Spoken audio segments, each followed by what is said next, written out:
Shalom, hari ini kita akan merenungkan kitab Yeskel pasal 42, teksnya ayat 1 sampai 20, dan sudah dibagi dua paragraf. Paragraf yang pertama ayat 1 sampai 14 mengukur bilik-bilik sebelah utara yang berhadapan dengan lapangan tertutup dan berhadapan dengan bangunan yang di ujung barat. Paragraf yang kedua ayat 15 sampai 20 lalu mengukur sekeliling lingkungan bait suci. Kesimpulan hari ini, ada dua bilik di sebelah pelataran luar utara, itu untuk imam-imam memakan persembahan-persembahan Maha Kudus. Juga mereka akan menaruh persembahan-persembahan Maha Kudus, korban sajian, korban penghapus dosa, dan korban penebus salah di sana sebab tempat itu kudus. Dan para imam masuk ke tempat kudus, mereka tidak akan keluar ke pelataran luar sebelum mereka menanggalkan pakaian imam yang dipakainya waktu menyelenggarakan kebaktiannya, sebab pakaian-pakaian itu adalah kudus. Kemudian Yeskel keluar melalui gerbang timur dan mengukur tembok lingkungan bait suci, itu untuk memisahkan yang kudus dari yang tidak kudus. Panjang dan lebarnya 500 hasta masing-masingnya. Ajaran tentang Allah yang pertama, Tuhan terus mengiring Yeskel ke pelataran luar bagian utara dan ke pintu gerbang yang menghadap ke sebelah timur, lalu mengukur sekeliling lingkungan bait suci itu melalui malaikatnya. Kedua, Tuhan ingin memisahkan yang kudus dan yang tidak kudus, sehingga membangun tembok bait suci dan khususkan bilik-bilik pakaian imam untuk berjaga kekudusan itu. Ajaran tentang manusianya. Pertama, Yeskel melihat akan malaikat mengukur dua bilik di sebelah pelataran luar utara dan tembok lingkungan bait suci. Juga menulis sesuai dengan dia melihat.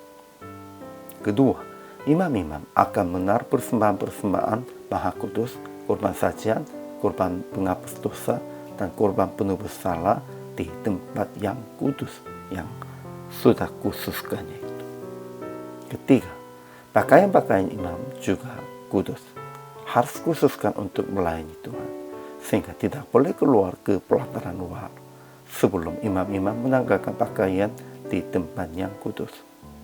Tetapi ada juga salah satu arti, memang itu daging korban pun sebenarnya kelihatannya sama dengan daging yang lain. Pakaian-pakaian kudus pun, kalau sesudah memakai untuk pelayanan Tuhan, itu juga sudah dikotorinya. Sehingga banyak orangnya bisa berpikir begitu.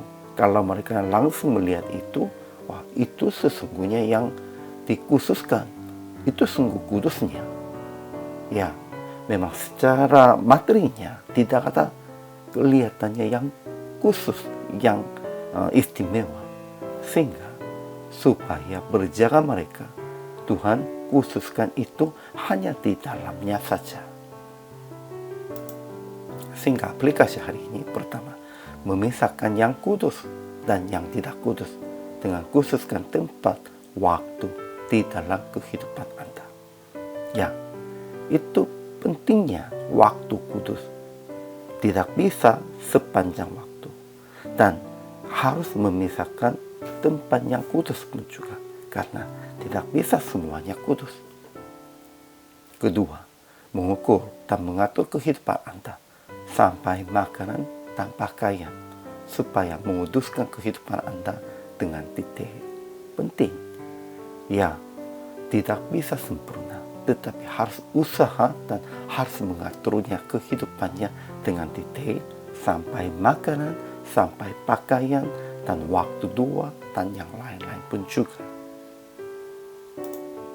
Jadi, PR praktek hari ini, melihatkan kehidupan Anda yang kudus kepada orang-orang yang belum mengenal Yesus, dengan memisahkan yang kudus dan yang tidak kudus secara waktu, secara pakaian, secara tempat, dan lain-lain. kita harus khususkan kepada Tuhan dari kehidupan kita, milik kita apapun.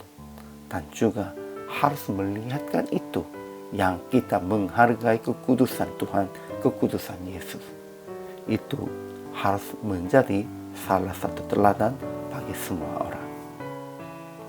Inilah kehidupan hamba Tuhan dan orang percaya. Hari ini juga selama melayani, Tuhan Yesus memberkati.